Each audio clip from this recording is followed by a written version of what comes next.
gráfico. No sé, tiene una curva ahí, algo.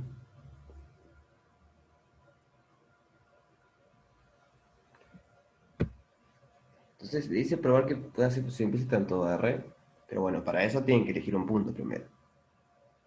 Entonces hay dos casos, o dos opciones, a priori. Elegir un punto genérico, o sea, un x y genérico, o agarrar x igual a 0. ¿Por qué x igual a 0? Bueno, porque después acá nos pide evaluar las derivadas de phi en 0. Entonces, agarramos x en 0, x igual a 0. Y le vemos si la función f de xy igual f grande de x menos g grande de y cumple las hipótesis de función implícita. Eso es, que el 0 esté en el interior de su dominio, o sea, el 0 g de 0.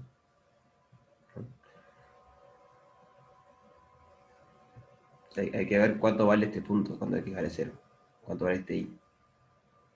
Pero bueno, para eso simplemente ponen x igual 0 y ven cuánto vale y. Voy a intentar despejar y. Entonces, hay que checar que cumple las hipótesis, que el punto 0 y está en el interior del dominio de f. Eso quiere decir que no causa problemas en la función, o sea que no diverge y que está definida. Que la derivada respecto a y no se anula. Bien. ¿Qué más hay que chequear? ¿Se acuerdan?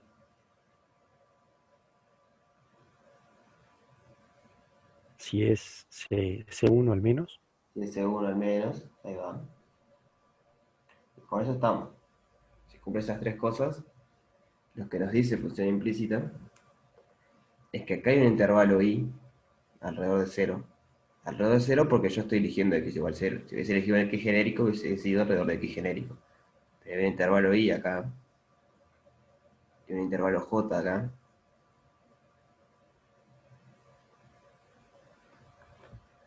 Tal que en todo ese rectángulo podemos despejar y como función de x. Esto sería y por j. Entonces función implícita nos dice que existe una phi que va de y en j, tal que phi de x es igual a y. Pero a priori esta phi está definida solo en el intervalo y. En este intervalo, que no es todos los reales es toda la recta. Entonces, de alguna manera hay que intentar ver si ese intervalo puede ser toda la recta o no. O sea, eso es algo particular de esa función, ¿no? O sea, la función implícita simplemente les dice que existe un intervalo, no tiene más información del tamaño del intervalo. Entonces hay que analizar esa función en particular, o sea, f grande y g grande, y si tiene alguna propiedad que nos permita hacer eso.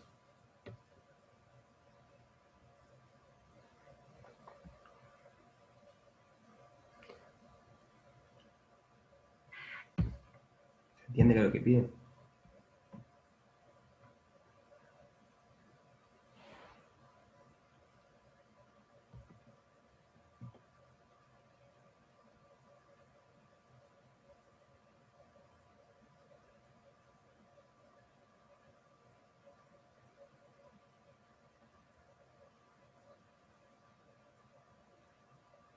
¿Escuchan?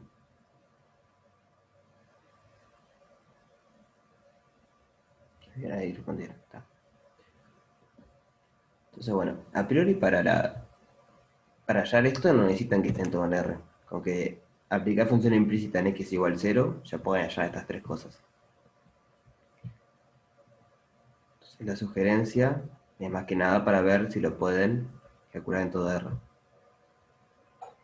O sea, para hallar estas cosas, las derivadas usaban la fórmula que les daba función implícita para la derivada primera, y a partir de ahí iban hallando las otras que pusimos. Bien. Intenten hacerlo porque está bueno.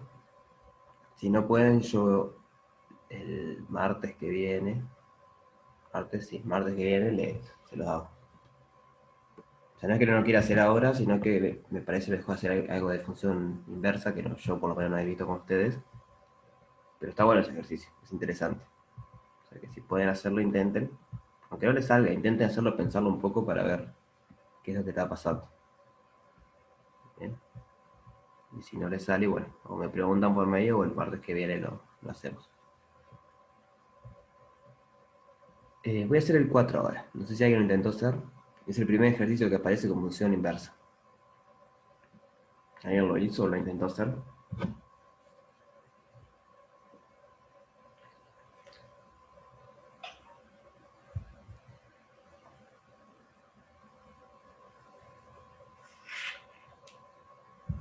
Bien. Para empezar, ¿se acuerdan lo que dice el teorema de la función inversa? Vamos a empezar por ahí.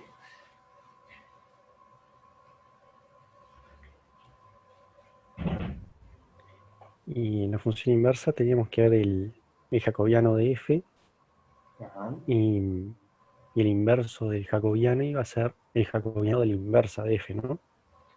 Ahí va. Siempre y cuando la f, o sea, la gravedad fuera invertible. O sea, la hipótesis que hay que pedirle, ahí va, que lo que dice Magelina, que el determinante del jacobiano sea distinto de cero. Que eso equivale a pedir que Ahí el está. jacobiano sea invertible. Básicamente dice eso, lo voy a escribir medio por arriba. O sea, este no es el teorema en sí, esto es súper informal lo que voy a escribir, pero es para tenerlo en la cabeza. F tiene que ir de un abierto de Rn. Lo voy a hacer con R2, porque ahora lo vamos a usar con R2. Pero si yo pongo n y n, funciona. Lo importante es que vaya de la misma dimensión a la misma dimensión. Eso es para que el jacobiano me quede cuadrado, o el diferencial me quede cuadrado. Si no, no puedo hallar la inversa. Si la matriz no es cuadrada, no puedo hallar la inversa. Entonces, otra vez, f al menos C1. Puede ser más. ¿Pero por qué le pido C1? Bueno, porque el jacobiano involucra derivadas primeras y necesito que sean continuas, si no me da cualquier cosa. Y tenemos A, un punto que pertenece al interior de U.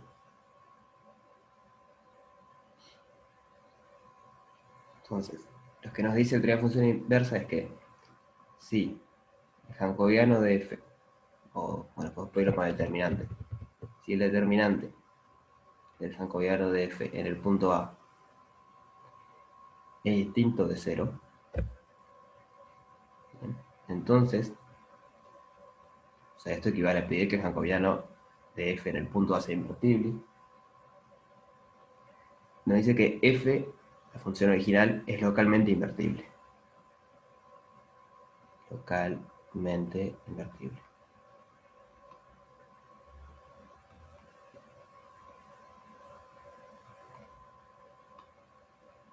Y su inversa, f a la menos 1, es C1. Declaración, si yo hubiese pedido que f fuese C, o sea, C50, la inversa va a ser C50. O sea, mantiene la misma regularidad, digamos. La misma cantidad de veces que puedes derivar de un lado que te quede continuo, puedes derivar la inversa. Pero eso no es solo lo más importante. Esto es importante teóricamente, tener esto, pero lo importante en la práctica es que nos da una fórmula para el jacobiano de la inversa. Además, el jacobiano de f a la menos 1, o sea, de la inversa, en el punto de f de a, es igual al jacobiano de f en a como matriz, e invertir esa matriz. Eso es lo que nos sirve más que nada en la práctica. ¿Todos entienden lo que quiere decir localmente? Es un tema no menor ese. O sea, en matemática muchas veces se definen cosas y después está la misma definición localmente. ¿Todos saben lo que quiere decir eso?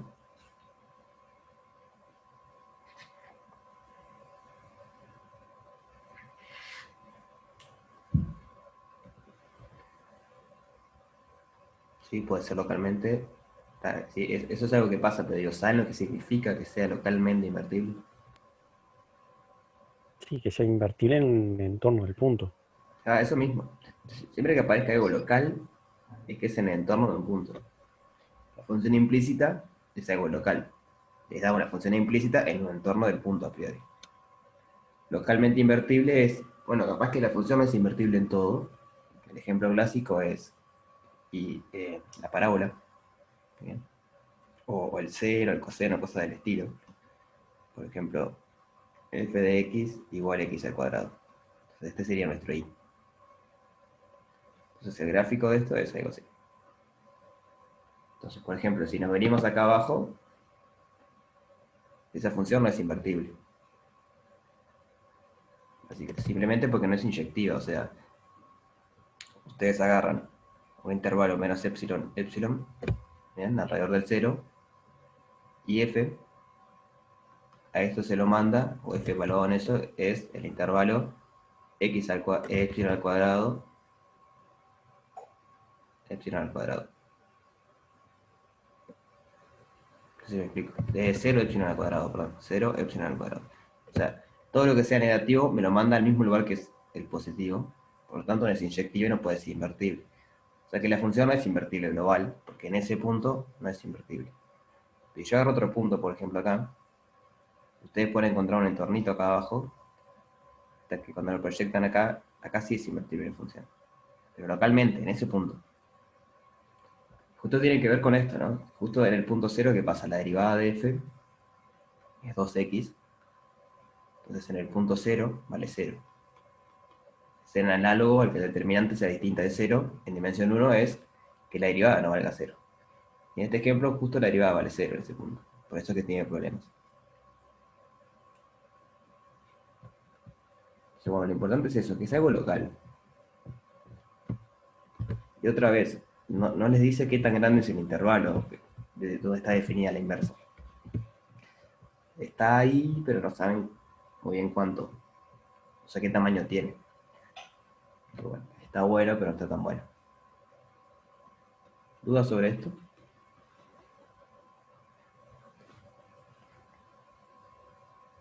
¿Todos saben lo que es jacobiano? Puede ser media boba la pregunta acá para alguno, pero o sea, se ve en cálculo 2, pero todos saben bien lo que es.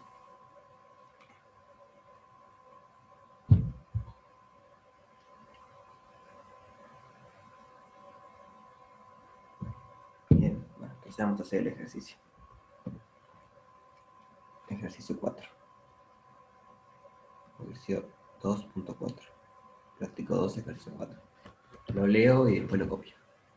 Dice, sea xy igual a g de v, la función inversa local en torno de v igual a 1 a 4 y x igual a 0. Eso quiere decir que g va a ser la función inversa de alguna función. ¿De cuál? Bueno, de f, de esta f que está acá abajo. Entonces, en un entorno de 0, 0, g de 1 a 4 me da la inversa de f. No sabemos la fórmula, simplemente sabemos que es una inversa local en un entorno de ese punto. Entonces nos pide hallar la matriz jacobiana de g en ese punto en 1, 4 y el diferencial primero de esto. Pero esta es la parte más importante que hay que aplicar teoría de función inversa. O sea, esto es fácil de hallar, jacobiano de f, porque digo, tenemos la forma explícita del jacobiano de f. O sea, podemos calcular las derivadas y ver cuánto da. Pero no tenemos una forma explícita de la función inversa. No sabemos cómo es la forma. Aún así, con el teorema de función inversa podemos hallar su jacobiano. ¿Se entiende la importancia? Con la función inversa no es necesario conocer la fórmula explícita que tiene la función para poder calcular su jacobiano. Y eso está bueno.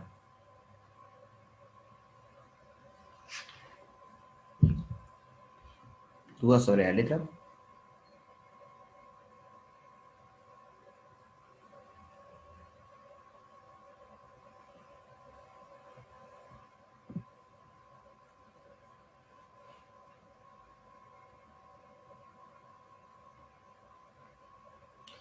Fxy es 1 menos 2x menos y más x al cuadrado, 4 menos x menos y menos 3xy. Dice que g de u de es igual xy, es inversa local de 0, 0, o sea, de x y igual 0, 0, u, b igual 1, 4.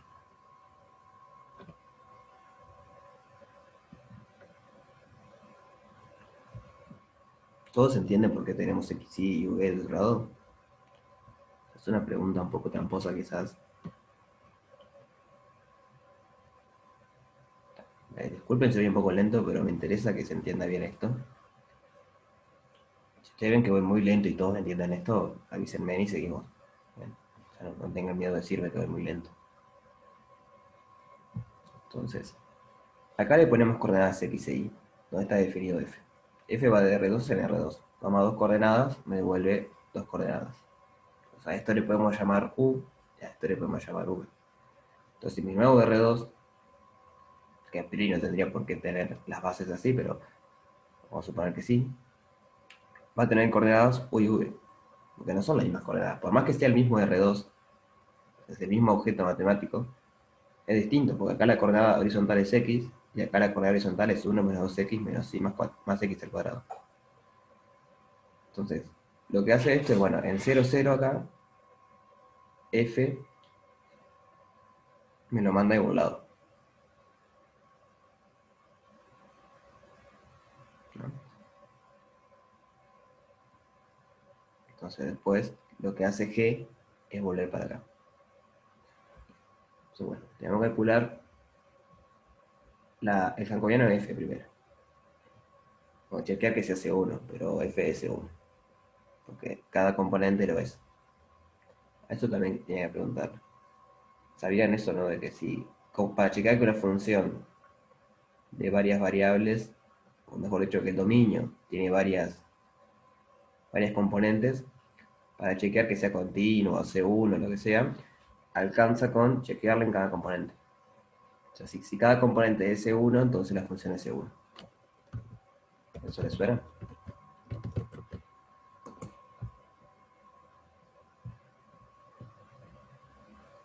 Bien. Entonces, con ese argumento, esta función es C1. Porque cada componente lo es. O sea, son polinomios. Los polinomios son infinitos, pero en particular son C1. Componente no es. O sea que esa hipótesis a priori estaría. ¿Qué más hay que chequear? ¿Recuerdan?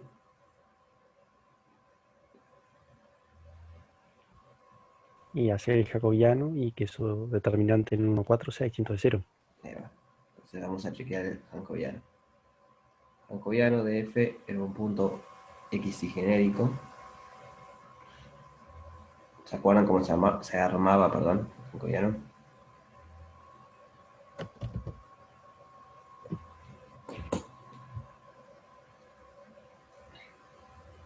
Hacemos que cada fila sea el gradiente de cada una de las dos funciones que componen a f de x y. Ahí va, exacto. Entonces, si paramos estos en filas, acá venía el gradiente de f1 y el gradiente de f2. Y déjenme poner quién es quién. Entonces voy a hacer un espacio. Tenemos que f de xy, agarra dos coordenadas, es f1 de xy, f2 de xy. Exacto. Entonces esto va a ser simplemente la derivada de f1 respecto a x, la derivada de f1 respecto a y, la derivada de f2 respecto a x, la derivada de f2 respecto a y.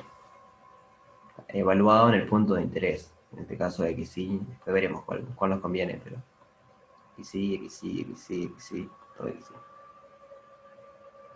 Voy a traer la función de vuelta para abajo, porque si no, no la vamos a poder derivar.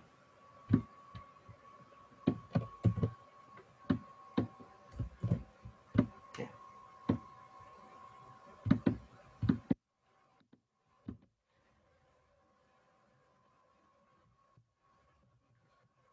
¿Cuánto me da la derivada de f1 respecto a x, por ejemplo? Déjenme bajar un poquito más. Ahí.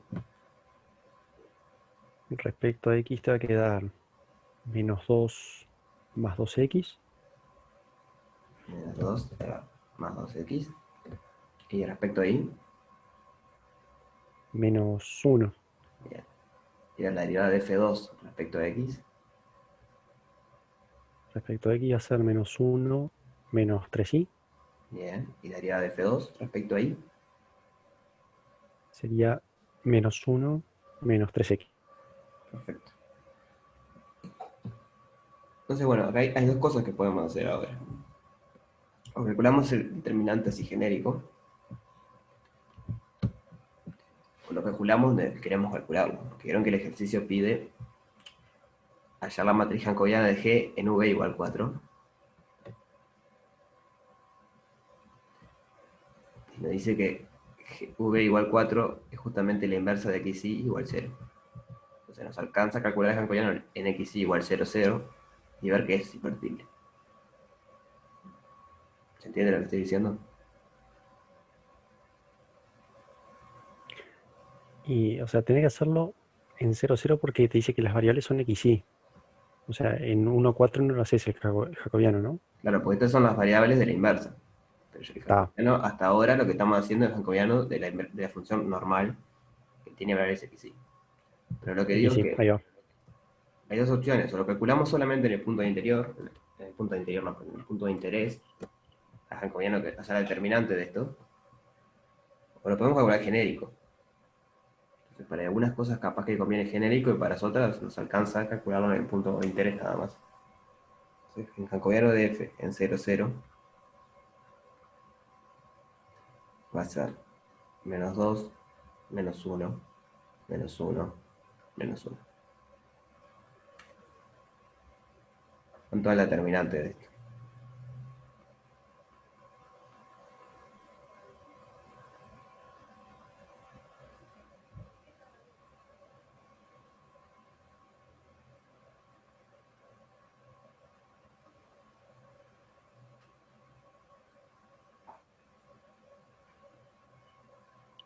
La 1, ahí va.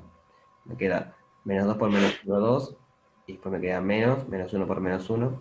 Y eso me da 1. O sea, 2 menos 1, 1. En particular, el distinto de 0, que es lo que nos importa. Entonces, como es distinto de 0, tenemos el teorema de la función inversa. ¿Cómo? El determinante de j de f en 0, 0 es distinto de 0.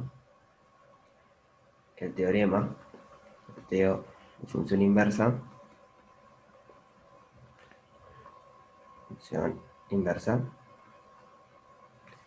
nos dice que el jacobiano de G, que G es la inversa de f, en el punto 1, 4 es igual a el jacobiano en f en el punto 0, 0 invertido. O sea, la matriz jacobiana invertida.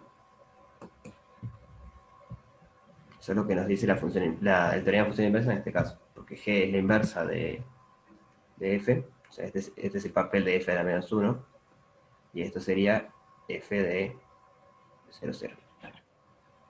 Ese es el punto de interés. Y justamente nos pide esto, el ejercicio. Nos pide calcular esto. Pero bueno, acá tenemos una fórmula. Nos alcanza con invertir esa matriz. ¿Me van siguiendo? Sí, sí. Había una fórmula rápida para calcular la inversa de matriz 2 por 2. ¿Se acuerdan cómo es? Bueno, si no se acuerdan, igual la hacemos. Porque yo no me acuerdo. La verdad es que no me acuerdo. Uno sobre el determinante Ya. y cambias tipo el A y el D de lugar y los otros les cambias el signo. Bien, el aire del lugar y las otras le cambias ese. Ahí va. Yo no me acuerdo cómo es. Bien. Entonces, si no se acuerdan de esta formulita, calculan la inversa como siempre. Eso es una matriz 2 por 2. No es tan complicada calcular la inversa a mano de último. Voy a copiar quién era esto. Así hacemos eso de la inversa y termina. Igual lo pueden hacer ustedes esto, ¿no? hacemos así, mira, les dejo esto, la formulita abajo y les digo cómo hacerlo y esa es la cuenta.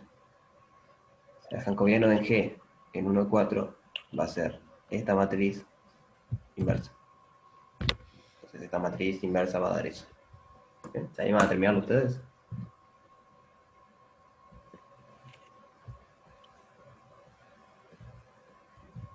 Se hace esa cuentita nomás.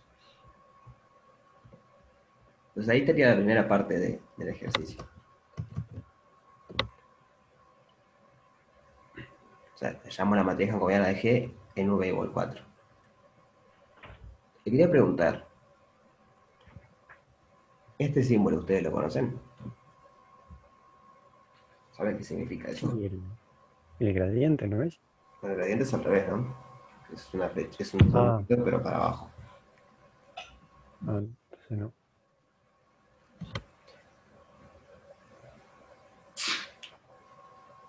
Ah, pues yo soy sincero, no estoy entendiendo qué pide bien ahí.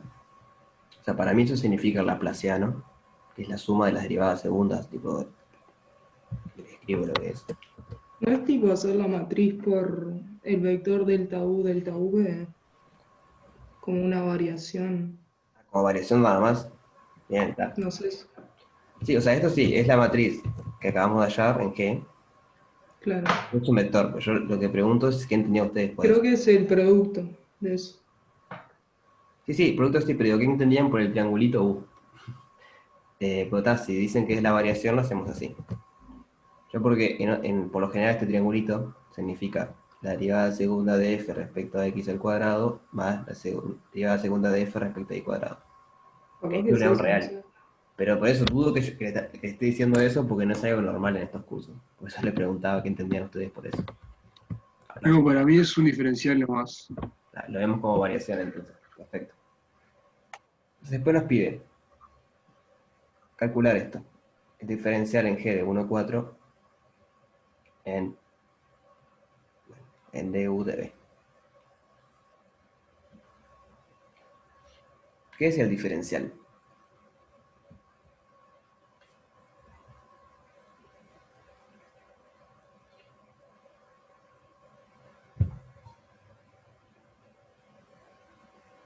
Pregunta, bueno, ustedes no tienen orales, pero pregunta teórica de un posible oral si tuvieran.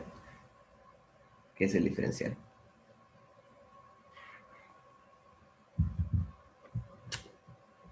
O sea, tiene cierta relación con la matriz jacobiana, sin duda.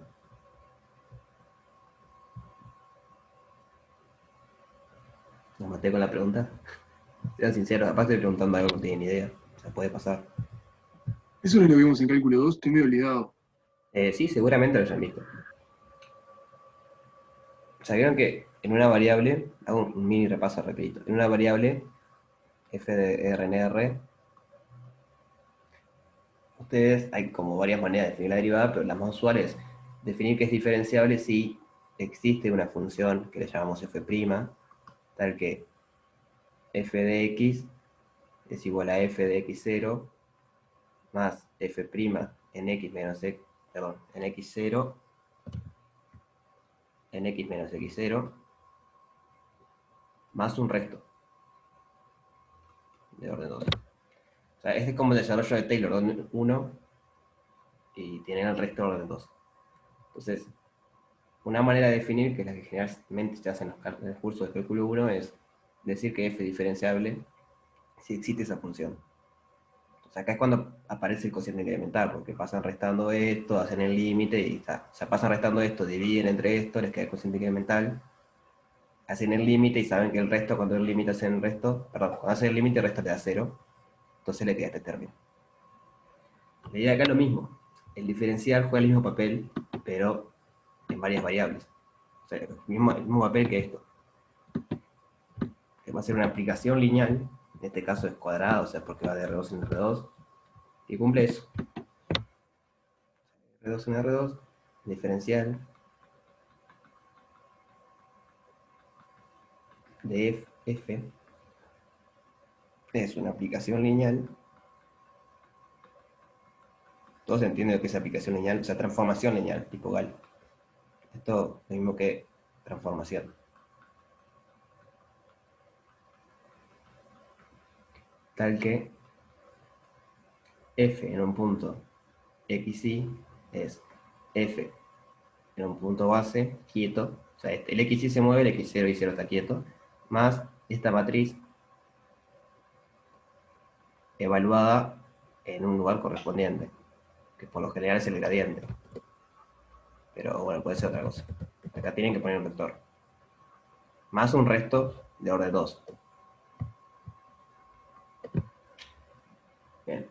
Lo que sucede es que la matriz jacobiana justamente es el diferencial en la base canónica. O sea, esto es una aplicación lineal. Entonces, la matriz asociada a esta aplicación lineal en la base canónica es el jacobiano. Por lo tanto, esto lo podríamos hacer en cualquier base. Pero bueno, nos conviene hacerlo en la base canónica porque nos queda jacobiano y lo tenemos arriba. Es un detalle técnico de que el jacobiano y el diferencial no es lo mismo, sino que el jacobiano es la matriz asociada al diferencial en las bases canónicas. Trabajan con otras bases y no les queda jacobiano. Bien. Pero claro, entonces, si trabajamos con la base canónica, esto es el jacobiano, simplemente. Esto es el jacobiano de G, el punto 1,4, evaluado en un del du de B. Si no entendieron mucho de eso, no se preocupen, es más de cálculo 2. Pero está bueno tenerlo en mente. Entonces, bueno, vamos a calcular el jacobiano. El determinante me había dado 1 de la matriz, así que eso no cambia. Y después tenemos que poner dA, que va a ser menos 1, menos 2, 2, 1, 1. Esta es esta matriz. Estoy usando la fórmula, esta es la matriz inversa. Esta matriz aplicada al vector de U de B. Bueno, eso es simplemente hacer la cuenta. Entonces nos va a dar un vector que va a ser menos de U más dB de U menos 2 dB.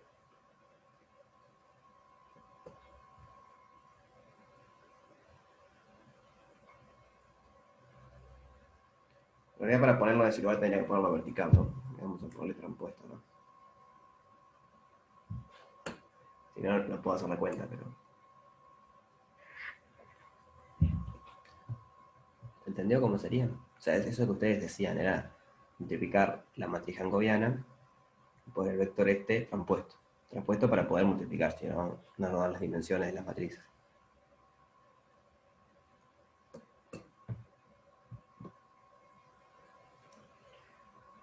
¿Dudas sobre esto?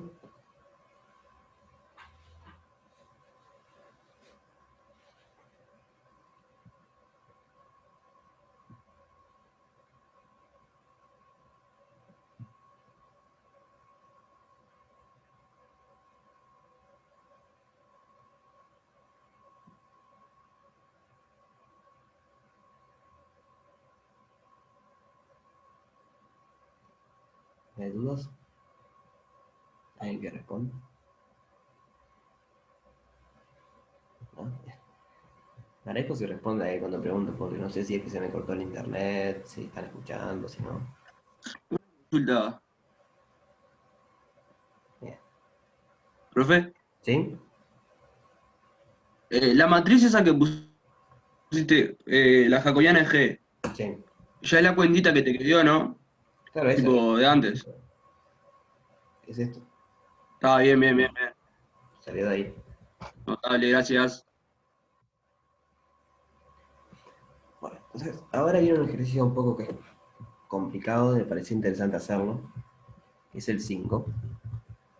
Entonces voy a tratar de hacerlo lento, pero bueno, capaz que yo, para mí algo es lento y ustedes no, entonces, si tienen duda me paran, ¿bien? Porque hay que, o sea, no es muy difícil, pero hay que hacer muchas cuentas y puede variar. Ejercicio 5. Dice, hallar la ecuación del plano tangente a la superficie x por y por z igual a al cubo, con a mayor a 0, en un punto genérico x0, y0, z0. Esa es la primera parte. Y luego dice, demostrar que el volumen del tetraedro limitado por ese plano, o sea, por el plano tangente que tenemos que hallar, y los planos coordenados es 9 al cubo sobre 2. Bueno, aquí la sugerencia es que el volumen de tetraedro es área de la base por altura sobre 3. ¿Se entiende qué es lo que pide? Ya tenemos una superficie, nos pide hallar el plano tangente, esa es la primera parte, y luego ver que el volumen de tetraedro es ese que está ahí.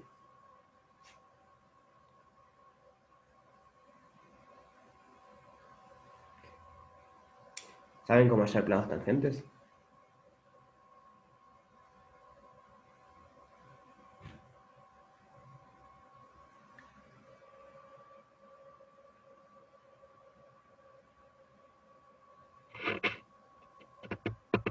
Sí, de esa manera sirve. ¿Cómo lo hacían en cálculo 2? Pueden hablar si quieren, capaz es fácil de explicar.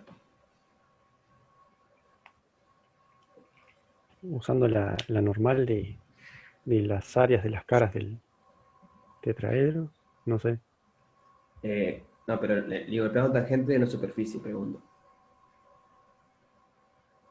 Tiene una superficie. Le dan la ecuación de la superficie.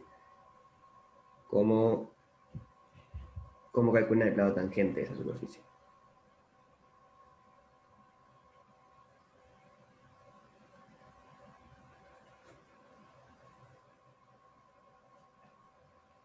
Sí. Igual si se les complica, no se preocupen porque lo explico.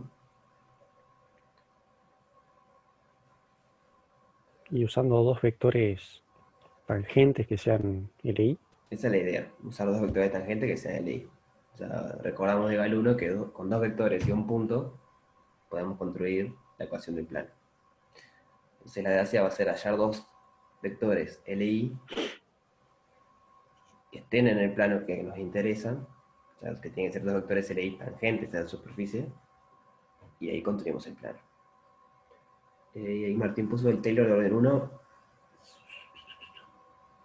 varias variables. Sí, tendría que serlo, sí. Porque justamente el Taylor de 1 estás aproximando a la superficie por un plano. Así como el Taylor de 1 de una función real aproximas a la función por la recta tangente. Si es una función de varias variables, aproximas por el plano. Esa es otra manera de calcularlo. Entonces vamos con eso. Ejercicio 5 nos dice, si tenemos una superficie, sea x por y por z igual al cubo, con a mayor a 0, una superficie.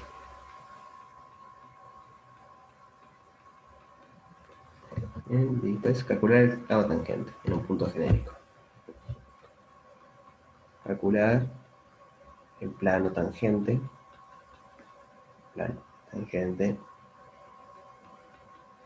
en un punto genérico. En un punto x0 y 0, z0.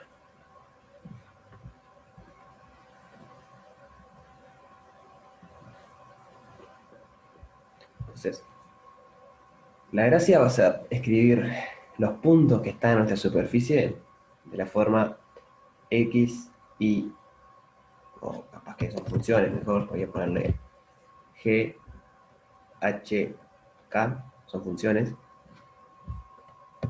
Dejen ponerle la variable para que se entienda. H de x y z y k de x y z. O sea, encontrar funciones en donde, si vamos variando de x y z, estas funciones me dan los puntos que están en la superficie. ¿Sí me explico lo que queremos? O sea, tenemos una superficie de algo.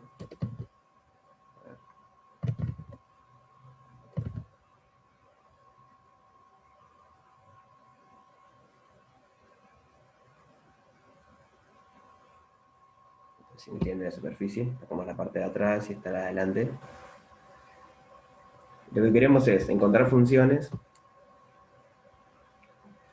tal que si le damos los puntos acá, por ejemplo, x e y, por lo general esto va a ser x e y nada más.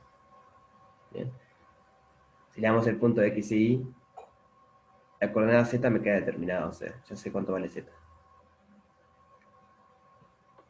¿Se les ocurre una manera de hacer eso? Son con herramientas que vimos la vez pasada. Más que eso no les puedo decir.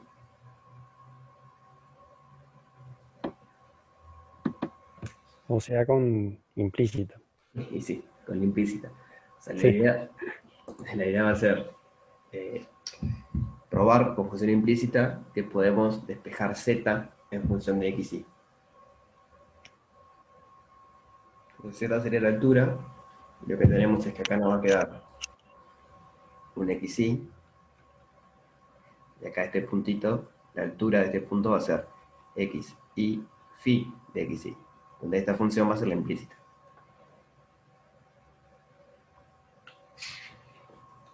¿Se entiende qué queremos hacer?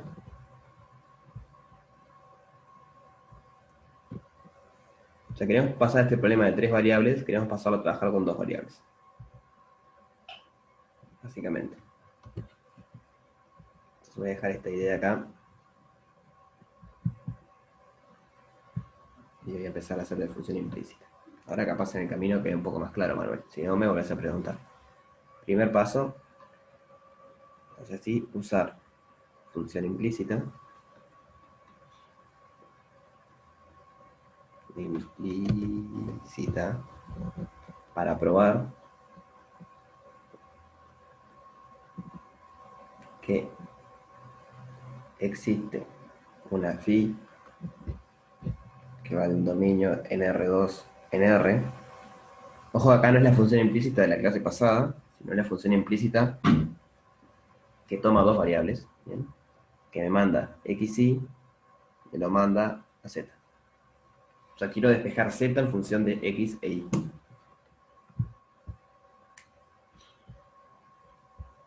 ¿Vieron esa función implícita? Sí. O sea, la que vimos la vez pasada era, por ejemplo, y en función de x nada más. Teníamos 2 variables. Ahora queremos despejar una en función de otras 2. ¿Lo vieron a eso?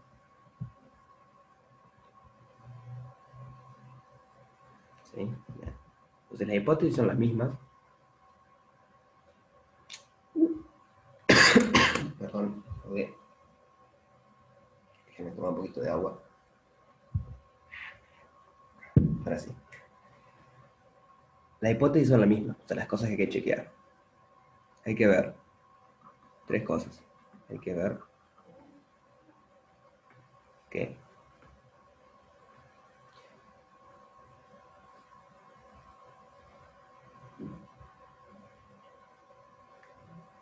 f, ahora vemos quién es f. S1. Hay que ver que f de x0 y 0, z0 en el punto genérico que queremos averiguar es igual a 0. Y acá tenemos que ver 2 cosas. En realidad no, ya tenemos que ver una sola, perdón. La derivada respecto a z en el punto S es distinto de 0. Respecto a z porque, igual que antes, queremos despejar z. Entonces, cuando queremos despejar una variable, la derivada respecto a esa variable tiene que ser distinta de 0. Entonces, para poder chequear estas cosas, hay que ver quién es f. O sea, por ahí no tenemos ni una f. Pero a partir de esto podemos construir la f. ¿Quién se le ocurre que puede ser la f?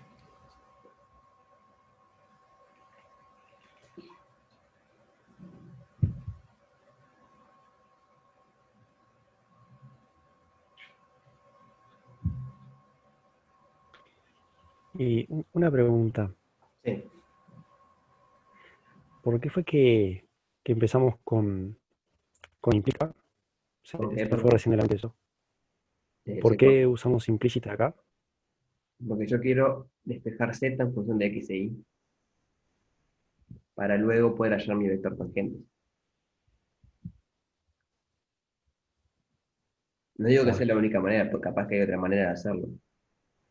Pero fue la claro, manera que se me claro. ocurrió usando las cosas del práctico. Justo este práctico de Ahí va. implícita de inversa. Pero puede haber otras maneras. No, no digo que no. Y volviendo a la pregunta, ¿quién sería el candidato a función a partir de la ecuación esa?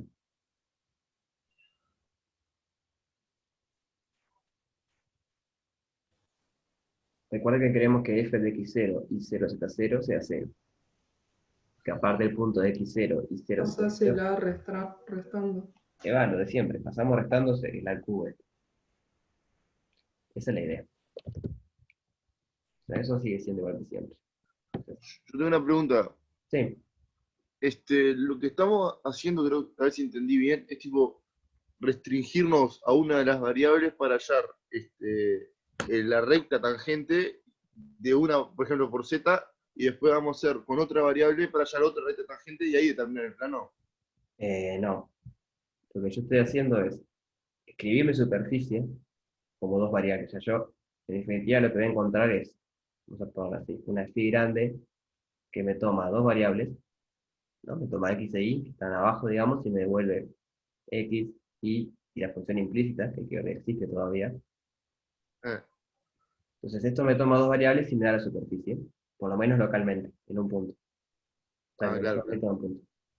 Y después los vectores directores van a ser la derivada de phi respecto a x y la derivada de phi respecto a y. Porque eso es moverte en dirección de x acá, entonces eso te da tipo un vector acá tangente, y moverse en dirección de y acá, y eso te da como un vector tangente acá. Ahí está. Entonces acá tendríamos los dos vectores que son tangente a la superficie y que son el y. Entonces con esos dos vectores llamamos el plano. O sea, sí, es eso. Eso es lo que quiero hacer. Ahora sí se entendió un poco más. Sí, sí. Bien. Entonces van a ser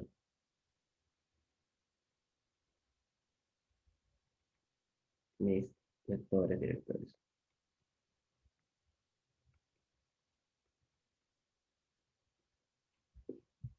La idea es esa. Si ustedes pueden a una superficie, pueden hallar una función que si ustedes le dan el punto de abajo, le dan la altura, digamos, como en este caso, si ustedes le dan xy, y la función le dice, bueno, entonces el punto que está en superficie va a ser xy y tal función, y tal altura. La altura sería esto. Entonces siempre pueden hacer esto, y les quedan los vectores directores, porque es eso. Cuando ustedes se mueven acá, cuando hacen el límite de x menos x más h, no sé qué, para hacer la derivada parcial, lo que está pasando es que se está moviendo acá arriba, en realidad, en la función. O sea, la derivada de phi respecto a x es un vector acá. Y la derivada de phi respecto a y es un vector acá.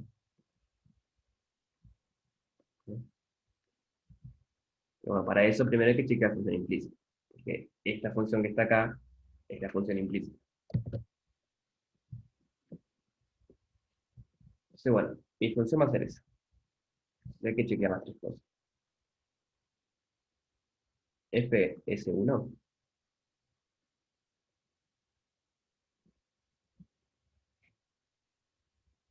¿qué les parece? Sí, porque es polinómica. Exacto. Sí, pues es polinómica. Bien. Si x0 y 0 z0 están en la superficie. Superficie. Se cumple que f de x0 y 0 z0 es igual a 0.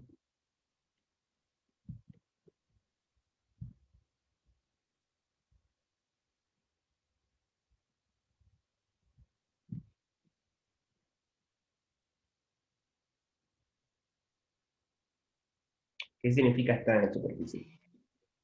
O sea, eso no le impones que esté en la superficie y se va a cumplir ese Exacto. O sea, justamente que la vale gracia cero. de agarrar nuestra letra así es eso, que esta condición sea trivial. Porque que esté en la superficie, perdón, quiere decir que cumple esta ecuación. O sea, que cumple la ecuación x0 y 0z0 igual al cubo. Porque esa es la ecuación de la superficie. O sea, que un punto esté en la superficie quiere decir que se cumple esto. Por lo tanto, esto de acá sería al cubo menos al cubo me da 0. Por eso es que siempre, tipo, cuando nos da una ecuación, tratamos de un lado dejar 0 y del otro lado agarramos una función. Es justamente para que esta condición sea fácil de chequear. O sea, no hay nada que chequear. Es obvio a partir de cómo definimos la función. ¿Sí? Y la respuesta es esa, o sea, fx0 y 0 z0 nos da a al cubo menos a al cubo, y eso va a ser.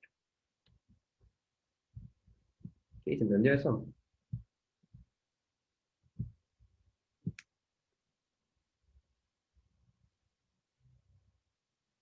¿Qué más hay que chequear?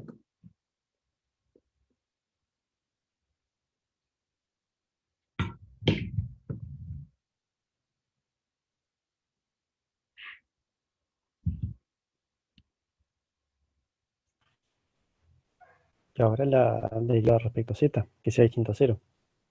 Hay que checar que la derivada de f respecto a z en un punto genérico sea distinto de 0. Entonces para eso derivamos nada más. La derivada de f respecto a z nos da xy. Entonces la derivada de f respecto a z en x0 y 0z0, ¿podemos asegurar que es distinta de 0? O sea, ¿por qué sería distinta de 0? ¿Cuál es el argumento para eso?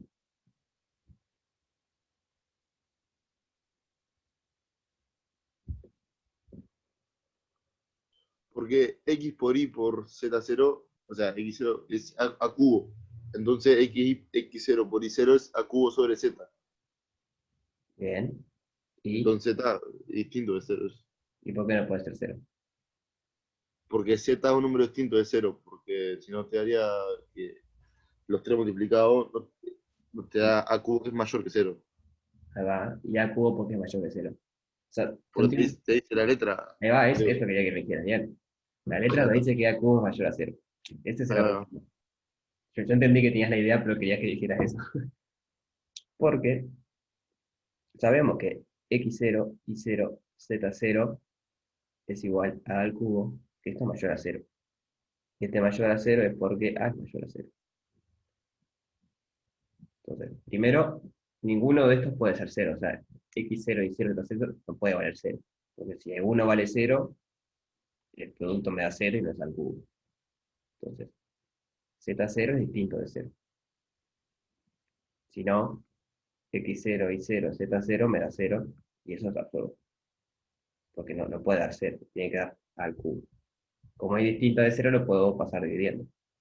Y 0 y 0 es igual a al cubo sobre z0. Entonces, al cubo es mayor a 0, z0 no sabemos si es mayor, pero sí sabemos que es distinto de 0. Entonces, esto es distinto de 0. Ese es el argumento. Ahí vemos por qué es importante que el al cubo sea distinto de 0. El a, perdón, sea distinto de 0.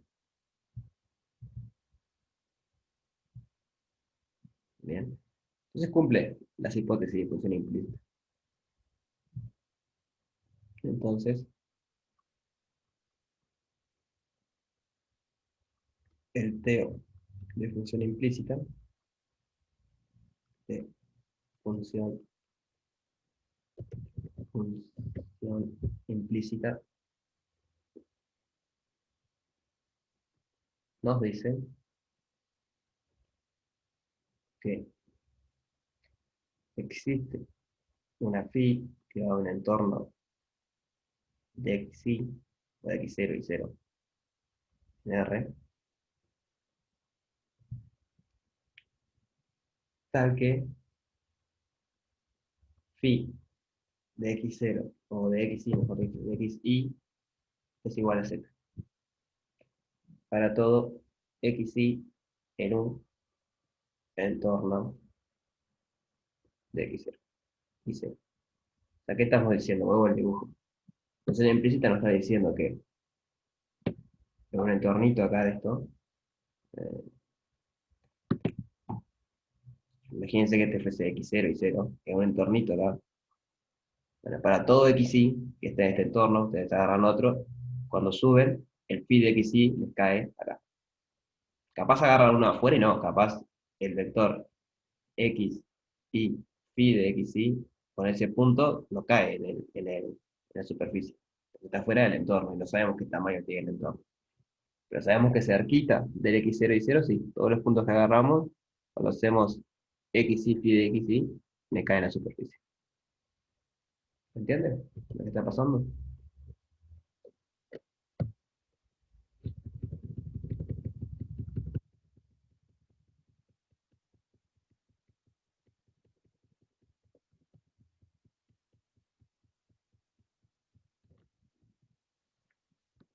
¿Escuchan?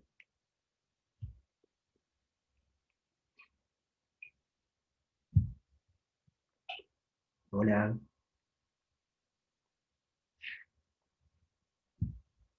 Bien. O sea, eso es lo que nos da la función implícita entonces. En un entorno de x0 y 0, que son genéricos, podemos despejar z en función de ellos. Entonces, sea phi grande de xy igual x y phi de xy. Este es mi z. Yo lo que quiero es que phi vaya de R2 a priori, porque no va a ser todo R2, entonces vamos a poner aquí un D incluido en R2 en S, que S es mi superficie. O sea, ustedes le dan las variables de abajo, digamos, del piso, le dan xy, y phi le devuelve xy y la altura que tiene que tener. Claramente esa phi depende del punto, ¿no? Por eso que decía, esta phi está definida en el entorno de x0 y 0. Por lo tanto, para distintos xy puedo tener distintos phi. Pero por el argumento de arriba siempre tengo al menos uno. Bueno, en realidad una única. Phi. ¿Sí se entendió eso? Estoy diciendo que esto es un poco informal porque en realidad esa phi no es única. Hay más de una. O puede haber más de una. Dependiendo del punto, ¿no? Con el dibujo de hoy, por ahí en este x0 y 0 tenemos un entorno donde la phi vale algo, phi 1, pero acá tenemos otro x0 phi más y 0 prima, donde en este otro entorno la phi vale otra cosa. Porque función implícita a priori nos dice que hay una phi, una única phi en este entorno. No nos dice que tiene que ser la misma para todos los entornos. Es medio parecido a lo que pasaba en el ejercicio 2, que nos pedía probar que para todo R estaba definida la misma phi. Simplemente la aclaración de que esa función así a priori está mal, si agarramos todos los x y de D, pero si nos restringimos al entorno, si quieren le pongo U, al mismo entorno de la función implícita, ahí está bien. Porque la función implícita ahí me da una única función implícita. ¿Me van siguiendo o estoy yendo muy, muy rápido? O estoy hablando de muchas cosas que no conocen. No sé. Sean sinceros, porque la realidad, este ejercicio es complicado, yo les dije. Entonces, si no entienden algo, pregunten. Venimos a subir un segundito, me faltó copiar lo anterior a la parte verde. Ahí va, Ahí, bien. voy a sacar una foto ahí, sí. Avísame cuando termine. Así que en serio, pregunten si no entienden, porque no es un ejercicio fácil. Lleva su tiempo a entender qué es lo que estamos haciendo. Traten de entenderlo. Si tienen dudas, me van preguntando.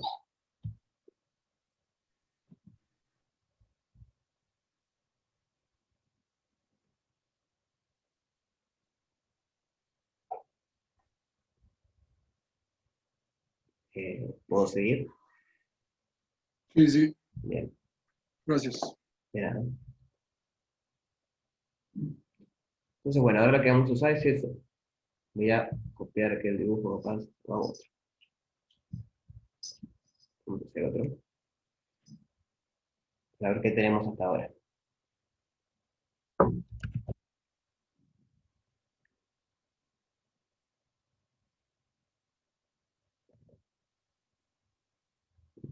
X, Y. Tenemos algo acá, en superficie.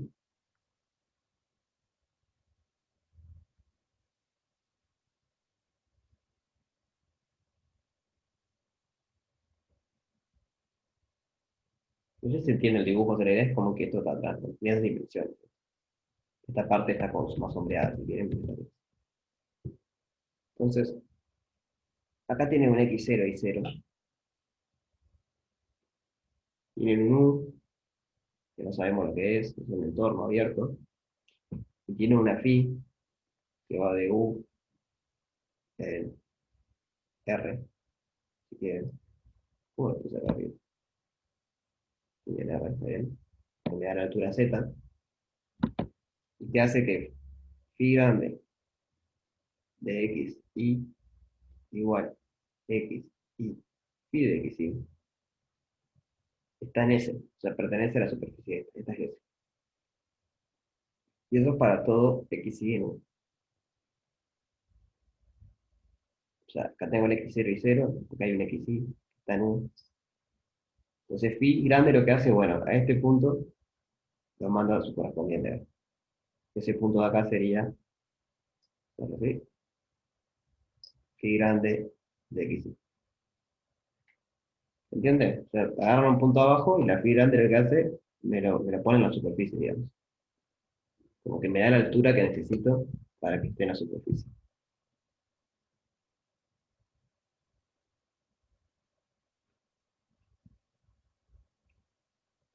Entonces, el mismo argumento que yo le dije, para hallar el plano tangente, tenemos que hallar dos vectores y vectores que sean tangentes a la superficie y que sean LI.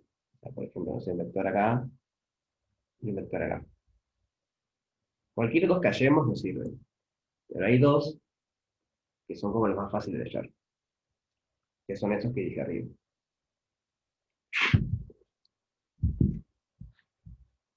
Fíjense que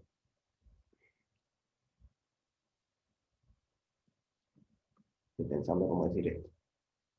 Eh, en cálculo 2 tuvieron que haber visto que las derivadas direccionales o parciales son tangentes a la superficie que están derivando.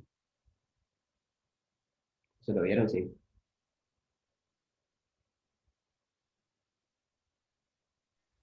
Sí, Entonces, acá la gracia es usar eso. Esta función phi, en cierta parte, por lo menos en este U, me está dando esta superficie, ese cachito de superficie. ¿Entendido? Como que el U se mapea acá, no sé. Eso sería todo el phi de todo el U este. Agarro todo el U, le aplico phi y me lo mando allá arriba. Entonces, si yo derivo phi respecto a x, eso me da un vector tangente en este punto. Y si derivo respecto a y, me da un vector tangente en este punto. Y ahí tengo dos vectores tangentes, LI. Entonces, a partir de eso podemos construir el plano tangente. Con dos vectores LI y un punto que pertenezca, que va a ser el x0, y0 y de x0, construimos un plano. ¿Me van siguiendo la idea?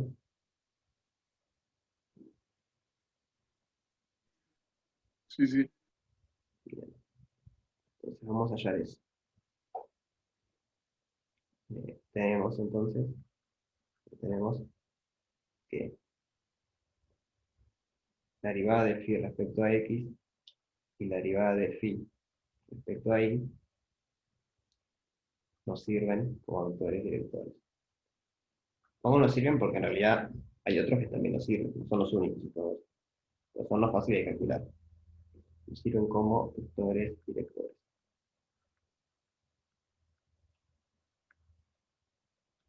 Ahora, ¿cuánto me da la derivada de phi respecto a x?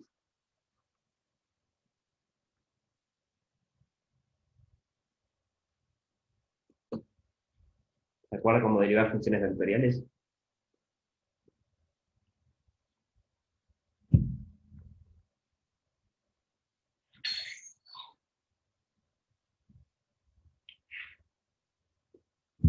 O sea, hay que derivar cada componente de la phi. Te queda 1, 0 y la derivada de phi sobre x, ¿no? Claro. Y la derivada de phi sobre x. Y la derivada de phi respecto a y, ¿cómo va a quedar? 0, 1 y derivada de phi respecto a y. Bien, derivada de phi respecto. Entonces, todo radica va a encontrar esas derivadas pero para eso usamos función implícita de vuelta. La función implícita, aparte de decirnos que existe la función, nos hicimos con las derivadas. La función implícita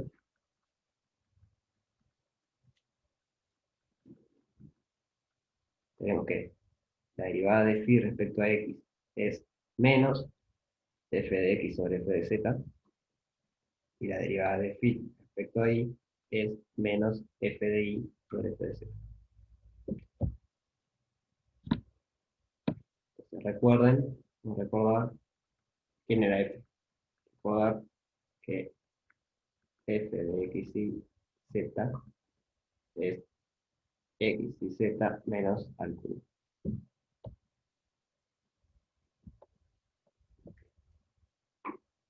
Bien, y un poquito rápido para las derivadas. Tenemos que f de x es y z, f de y es xz, y f de z es xy. Entonces, la derivada de phi respecto a x va a ser menos iz sobre xy. Esto es menos z sobre x. De vuelta, esto está bien definido porque el x es distinto de 0. Si fuese 0, si el x o el y o el z vale 0, no se cumple la ecuación. Y luego la derivada de phi respecto a y le va a quedar menos xz, perdón, menos iz. ¿No? Sí. Menos xz sobre xy. Me queda menos z sobre x. ¿Sí? ¿Me van siguiendo?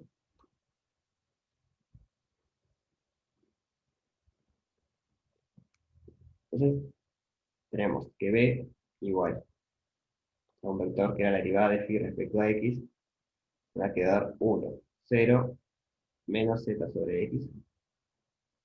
Y w, que es el otro vector, va a quedar la derivada de phi respecto a y, que es 0, 1, menos z sobre x.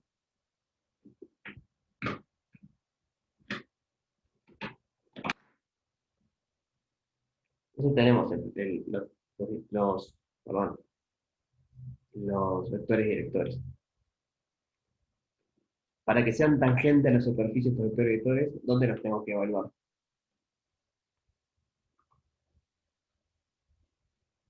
¿En qué x, en qué y, en qué z tengo que evaluar? Recuerden qué punto estamos calculando todo.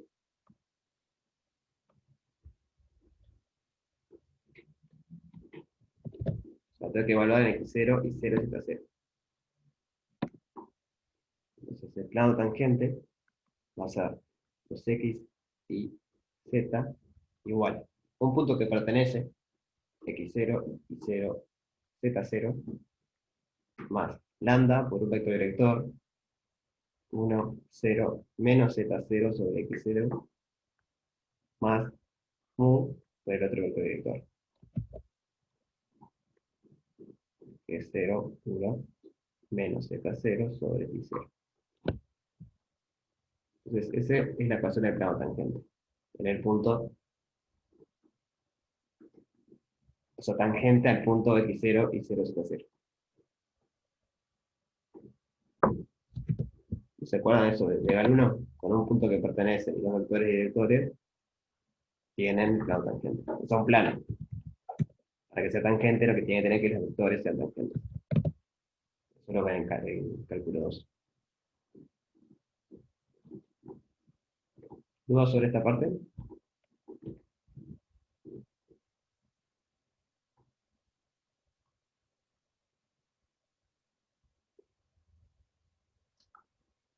¿El resto?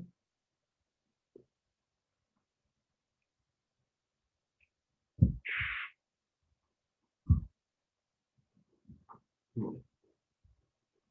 Les voy a mostrar en GeoGebra cómo queda, porque va a ser más rápido que yo lo dibujé. Entonces, déjenme explicarle qué es esto. No se me trancó el programa. No, no te puedo creer. Tendré que abrirlo de vuelta. Denme un segundo.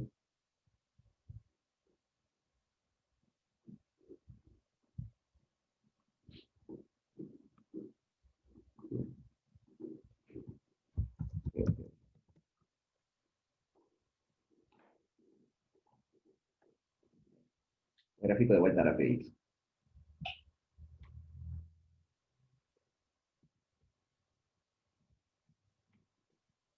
La superficie es x por y por z. Tengo que ponerle 1 al cubo. Para fijar ideas voy a poner igual a 2, por ejemplo.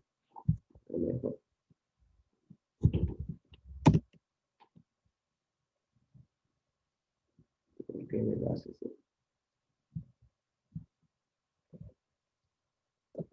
Ah, está bien, porque tengo que ponerlo así. Z es igual a 2 sobre x por y. Ahora sí.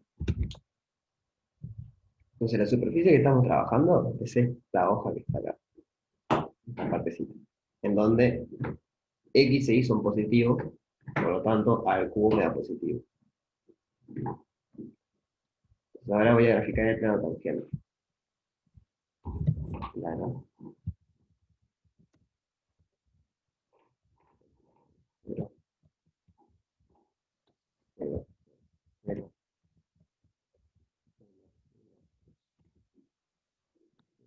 Ese plano azul es el que acabamos de hallar.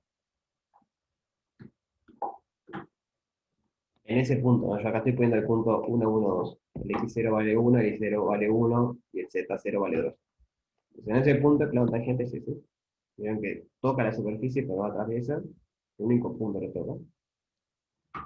Y la ecuación de este plano tangente es esa que acabamos allá. ¿Se ven?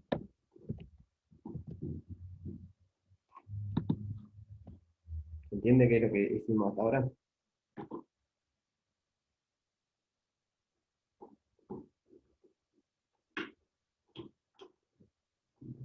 Pues ahora lo que nos pide el ejercicio es ver que el volumen del tetraedro que queda acá, vamos a ver si lo podemos visualizar.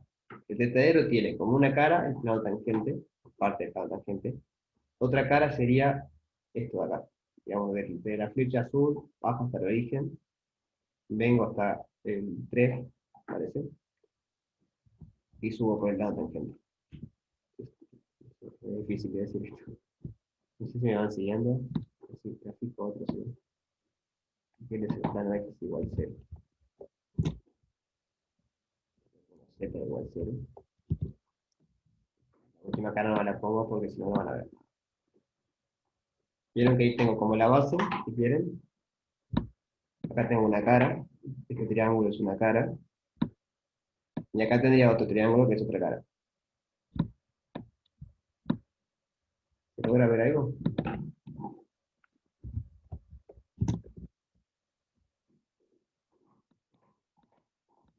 Puse todos los planos, no se ve mucha cosa. Se ve menos que nada. Entonces, ¿se entiende cuál es el tetraedro que le queríamos calcular el volumen? Esta es la base, esta es una cara, la otra cara sería esta, y la otra cara queda terminada con el plano tangente. O sea, la gracia de este ejercicio es que cambiando el punto base, o sea, de x0 y z0, el plano tangente cambia, porque el plano tangente se va moviendo. Lo loco es que el volumen del tetraedro no cambia. No importa que este plano se vaya cambiando, el volumen es constante, que es lo que tenemos que probar ahora. Solo depende de A. Entonces la sugerencia es que el volumen tetraedro, no escribí cuánto era porque no me acuerdo, es área de la base por altura sobre 3. Entonces, por ejemplo, esta sería la base si quieren. En realidad podríamos considerar cualquiera como base. Entonces tenemos que hallar una base y tenemos que hallar la altura. O sea, el área de una base y la altura.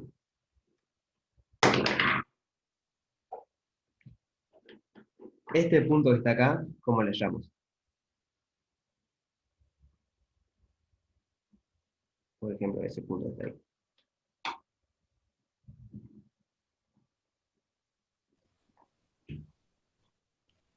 O sea, fijarse que es la intersección del plano tangente con el plano,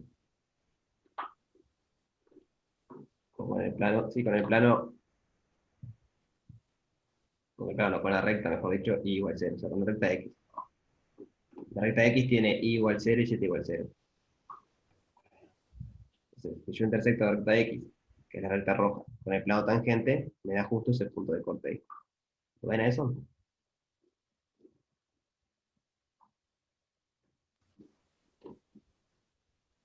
Sí. Entonces voy a hallar esos puntos de cortes, porque si hallamos esos puntos de cortes, sabemos cuánto miden estos lados. Si yo hallo este punto de corte, entonces este lado mide eso, porque es de 0 a ese punto. Lo mismo acá y lo mismo acá. Entonces, voy a poner eso en azul. Tenemos que hallar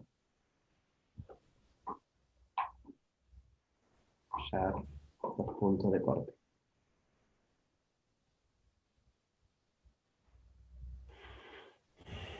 En los ejes. Entonces, por ejemplo, corte con X. ¿Qué quiere decir eso? Quiere decir que la coordenada Y y la coordenada Z valen 0. Porque estoy en el X. Entonces, voy a copiar la ecuación de plano.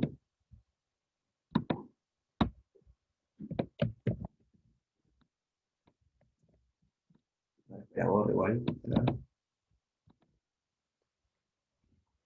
Tenemos que encontrar cómo escribir, o sea, cuánto vale X básicamente, ¿no? Tenemos X 0, 0, porque Y y Z valen 0, es igual a X0, Y0, Z0, más lambda por 1, 0, menos Z0, X0, más mu 0, 1, menos Z0 sobre Y0. Entonces tenemos que ver qué lambda y qué mu tenemos que poner para que esa igualdad sea cierta. O sea, del lado izquierdo queremos que la coordenada Y y la coordenada Z vayan 0.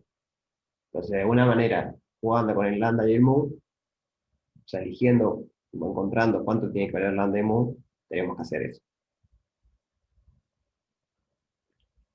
Se ocurre, por ejemplo, cuánto tendría que valer. A ver, ¿cuánto tendría que valer el mu?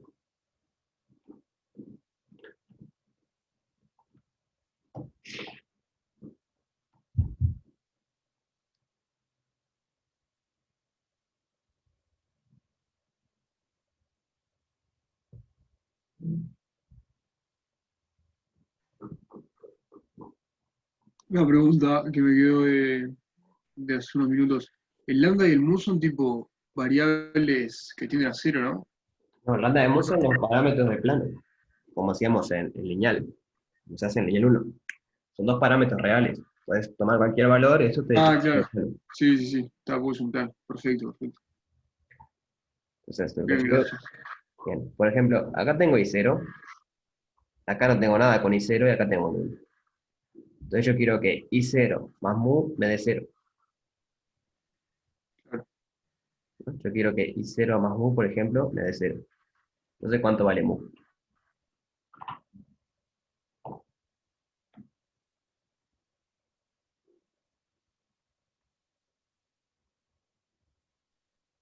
Menos y cero. Ah, menos I0. Entonces, con eso lo que consigo es que me sacarme el I0 de arriba. Ahora, en esta última coordenada, me quedó 0 positivo. Porque me queda menos Z0 sobre I0 por menos I0. Voy a escribirlo así. Menos I0 por 0, 1, menos Z0 sobre I0 es 0 menos I0, Z0. Entonces, acá tengo un Z0, acá tengo un Z0. Yo tengo que encontrar un lambda ahora, tal que lambda por menos Z0 sobre X0 más Z0 me dé 0. Porque quiero que la coordenada Z tenga 0. O sea, quiero que Z0 más Z0 menos lambda Z0 sobre X0 sea 0.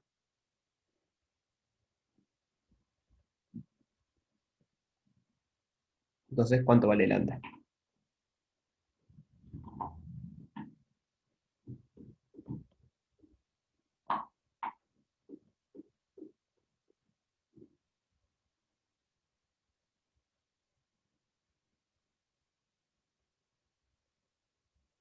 sea, lo despejamos de ahí. Si lo despejan, lambda les queda 2x0. Porque si pongo 2x0, este x0 se me va, y me queda z0 más z0 menos 2z0. Y eso va a ser. Entonces, para conseguir el punto x00, yo tengo que poner mu igual menos i0 y lambda igual 2x0. Entonces me queda lo siguiente, me queda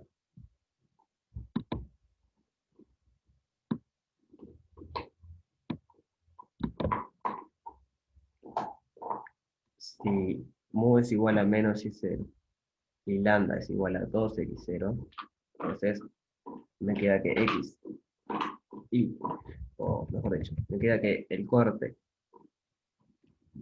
con x se da en 3x0, 0, 0. Y eso es porque acá tengo un x0, y cuando multiplique este 2x0 por este 1, me queda x0 más 2x0, me queda 3x0. Y todo lo otro me queda 0 porque fue como hayamos movilando.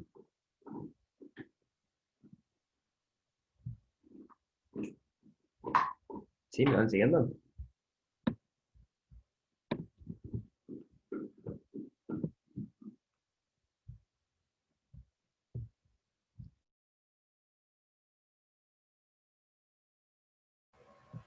Entonces, ahí habría que hallar nosotros, pero como estamos cortos de tiempo, se lo dejo a ustedes. Les digo cuánto da igual, para que puedan comprobar.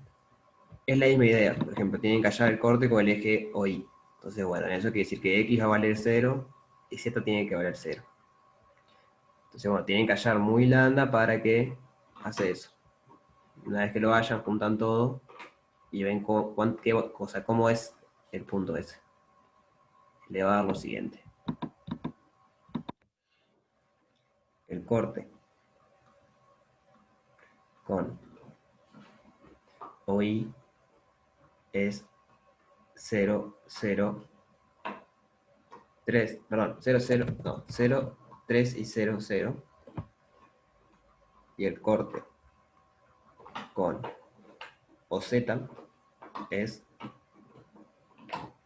¿cuánto es?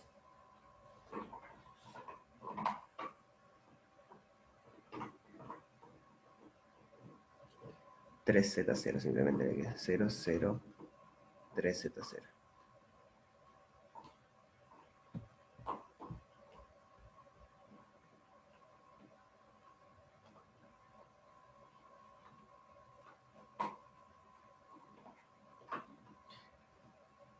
Entonces, bueno, ahora tenemos que calcular el área del tetraedro.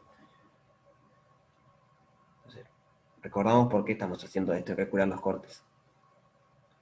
O sea, en definitiva, el tetraedro nos quedó algo así.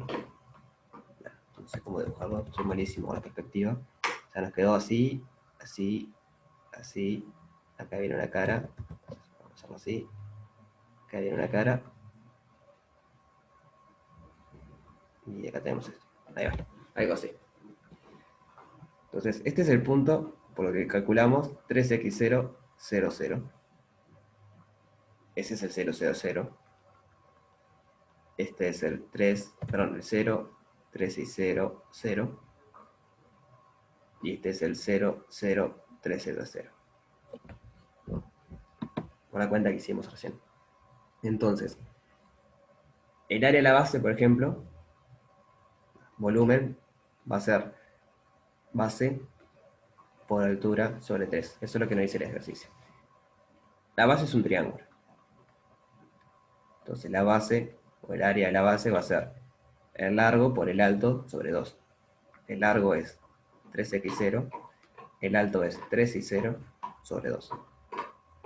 Eso nos da 9x0 y 0 sobre 2.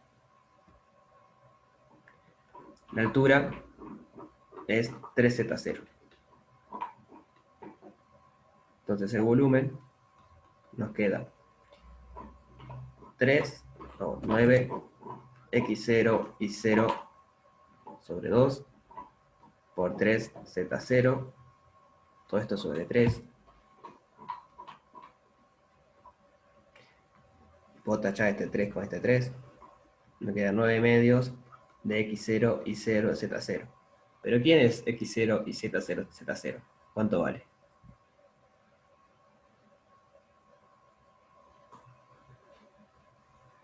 Al cubo. Claro, esto justamente es al cubo. Entonces, bueno, tenemos que el volumen es 9 medios de a al cubo.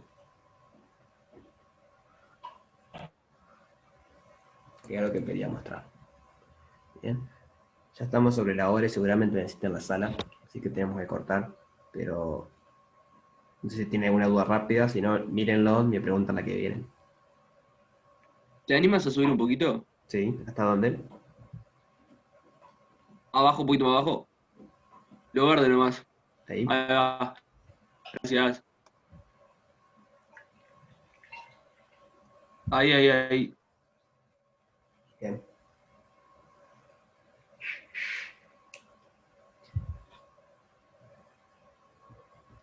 Muchas gracias. Dale. Bueno, si no hay dudas entonces, nos vemos el martes. Traten de mirarlo a este ejercicio. Ya tienen la resolución. Yo ahora subo el PDF y en la tarde subo el video.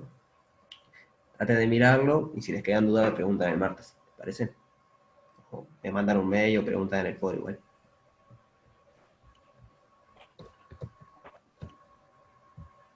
Gracias. Bien. Bueno, buen fin. Nos vemos el martes entonces. Que pasen bien. Buen fin de hasta luego.